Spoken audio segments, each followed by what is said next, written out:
that come into the mail or sometimes across our phones or our email. Publishers Clearinghouse, you've won $1 million. Or you won a car. Or 2 free airline tickets. For a split second, when I see those, I think, yes! And then I realize that it's probably too good to be true. Because there's always a catch, right? Now, I could maybe win $1 million if I give up my email and my address to 18 billion pieces of junk mail, and then still it's a huge maybe. And maybe I could win a car if I go and spend 24 hours sitting at the car dealership and get the right key and maybe get a car.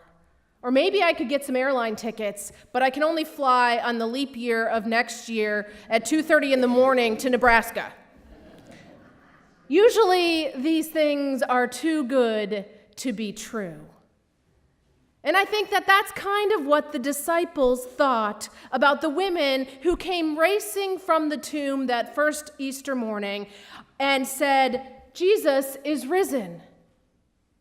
This is really too good to be true. Now, these are the disciples who had all but abandoned Jesus during his last week. In his greatest need, as he was making his way to the cross, they had vanished. And Mary Magdalene had just come and told them that she had seen the risen Jesus. And where are they? They are in a locked room hiding.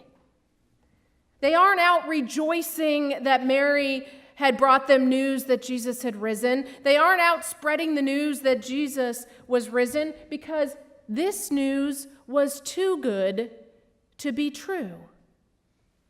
Now, we don't call them all the doubting disciples. Only Thomas gets that fantastic title. You can see there it says, all I'm saying is we don't call Peter denying Peter or Mark ran away naked Mark. Why should I be saddled with this title? I see your point, Thomas, but it's really time to move on. But really, none of them believed Mary. None of them believed her when she said, he is risen. It was only after Jesus came into the locked room and showed his pierced hands that the disciples sorta kinda believed. And I say sorta kinda because a week later they're still in a locked room. But Thomas, poor Thomas, for all of eternity, Thomas is known as Doubting Thomas. And he wasn't there that first time Jesus appeared to the disciples, and so for all of eternity, he gets the heading, Doubting Thomas. And he has to wait a whole extra week for his experience. But remember, again, they're still all in the locked room. And both times Jesus appears in this room, his first words are, peace be with you. In other words, don't be afraid. It's okay. It's going to be okay. Because let's face it, we'd probably be afraid if that was the case. Because it's too good to be true. This whole story has a little bit of this is too good to be true about it. Now, I know sometimes preachers stand up here and give Thomas a whole bunch of, issue because he was the doubting one and we shouldn't doubt. But I think that most of us can really see ourselves in Thomas's place, not believing the whole risen Jesus thing, because believing the unbelievable is a hard thing, because this is too good to be true. But if we stay with the story, Thomas asks for what he needs. He needs to see and to touch the wounds of Jesus in order to believe, to prove for himself this story that he's been hearing from his friends and from Mary. And Jesus gives Thomas what he needs, proof. Now, he shows up and we don't really hear in the story, if you listen carefully, he shows Thomas his wounds in his side and says, put your hand here, but it doesn't actually tell us that Thomas did that. But we know as soon as Jesus said that, Thomas's response was, my Lord and my God. The ultimate statement of belief. The statement of ultimate belief. His doubts are gone and he believes.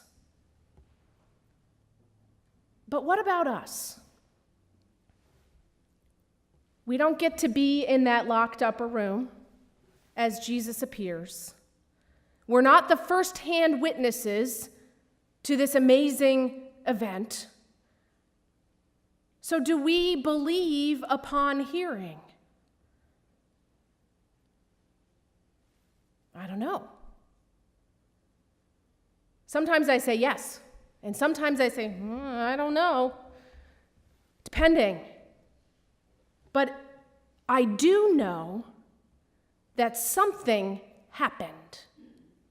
Something happened after Jesus' death, that it doesn't really matter to me what that something is, because something happened.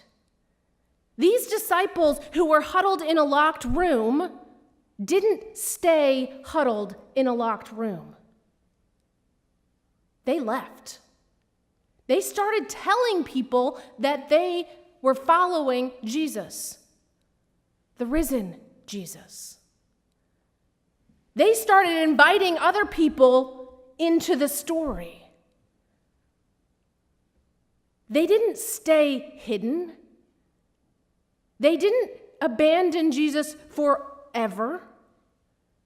Something happened to change their hearts and minds. And what that something is, I don't really know. But something happened that causes me to believe.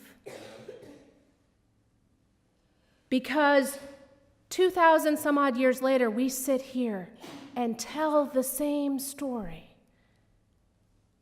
and believe in the risen Christ, who still moves and brings us peace. Now, is it too good to be true? Maybe. But it's too good not to be true. The story is too good not to be true, because Jesus offers peace. Peace to the disciples, peace to us.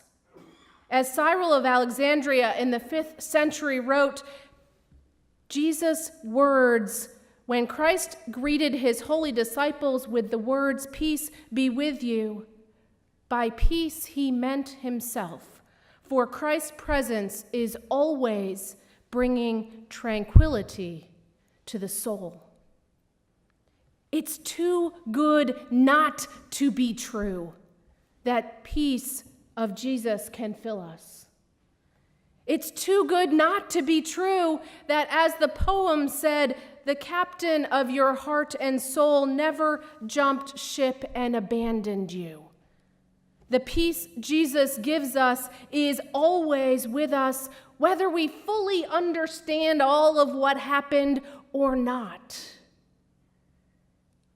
It's this peace that invites us to the table that invites us to continue in the ongoing story of faith. And all are welcome at this table. Whether you know exactly what you believe or you have no idea, whether you're confident in your faith or you're full of doubts, we are welcome at this table. Let us prepare to gather at this table of welcome. Amen.